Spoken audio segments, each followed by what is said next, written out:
அண்ணன் சபாபதி தன் தம்பி ராமலிங்கம் கல்வி பயிலாது வீணில் காலம் கழிப்பதாக கருதினார். அதனால் தன் மனைவியிடம் ராமலிங்கத்திற்கு வீட்டில் உணவு வழங்குதலை நிறுத்தும்படி உத்தரவிட்டார். இளையவர் ராமலிங்கத்திடம் மிகுந்த அன்பு கொண்ட அந்நியர் தினமும் தன் கணவருக்கு தெரியாமல் உணவு கொடுத்து வந்தார். ஒரு நாள் சபாபதியின் தந்தையார் திதி வந்தது. அன்று அவர் வீட்டில் உறவினர்களுக்கும் நண்பர்களுக்கும் விருந்து உபாசனை சிறப்பாக நிகழ்ந்தது. எல்லோரும் அறுசுவை உணவு உண்டு கழித்தனர்.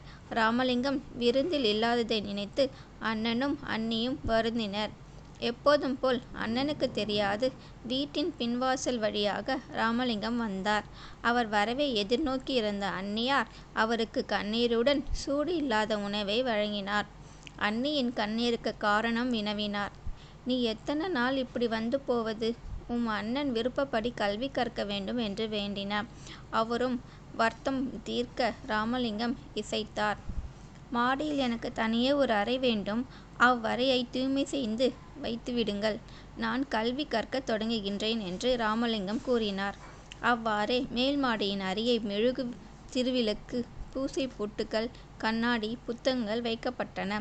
அவ்வறையின் உள்ளே சென்று ராமலிங்கம் கண்ணாடியின் முன்பாக திருவிளக்கை ஏற்றி உபாசனையில் ஆழ்ந்தார். உண்ணும்போது தவிர மற்ற வேளையில் வெளியே வருவதில்லை. ஒரு நாள் தியானத்தில் இருந்தபோது கண்ணாடியில் இறைவனை கண்டு ஆனந்தித்தார்.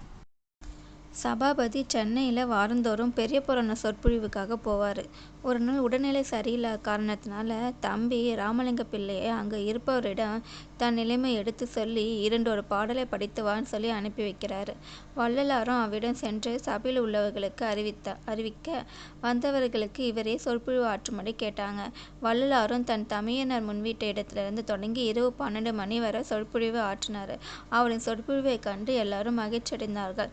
வள்ளலாரை புறநடத்தை பூர்த்தி செய்ய வேண்டும் என்று எல்லாரும் சொன்னாங்க. இதனை அறிந்த சபாபதி தன் தம்பி சொற்பொழிவு ஆற்றுவதை மறுவாரம் சென்று மறைந்திருந்து கேட்டு உள்ளம் மலர்ந்தவராய் வீட்டுக்கு திரும்பினார். வீடு திரும்பிய அவர் மனைவியிடம் நடந்த நிகழ்வுகளை கூறி மனம் மகிழ்ந்தார். வள்ளலார் சொற்பொழிவு ஆற்றிய திறத்தை எண்ணி பார்த்து, "இதுவரையும் தம்பி என்று நம்பியிருந்தேன். இனி தம்பி கடவுளா முருக கடவுளே என்று சொன்னார். நான் பெற்ற பேரு என்னே என்று அதிசயித்தார்." அவ்வம்மையார் அதனை கேட்டு பெருமைப்பட்டாங்க. இருவரும் வள்ளலாரின் வருகைக்காக காத்திருந்தாங்க. வள்ளலார் வீட்டுக்கு வந்தோன்னா அவர் காலில் கீழே விழுந்துட்டாங்க, அவங்க மனைவியும் அவங்க அண்ணனும். அப்புறம் அதிர்ச்சி அடைந்தார். "ஐயோ, எந்த நிலையிலும் நான் தான் உங்கள் தம்பி" என்று கூறி அவர்களின் காலில் விழுந்து வணங்கினார். அன்னிலேருந்து அவருக்கு எந்த பிரச்சனையுமே இல்லை. கந்தக்கோட்டை கோயிலுக்கு போவார், வருவார், எல்லாமே செய்வார்.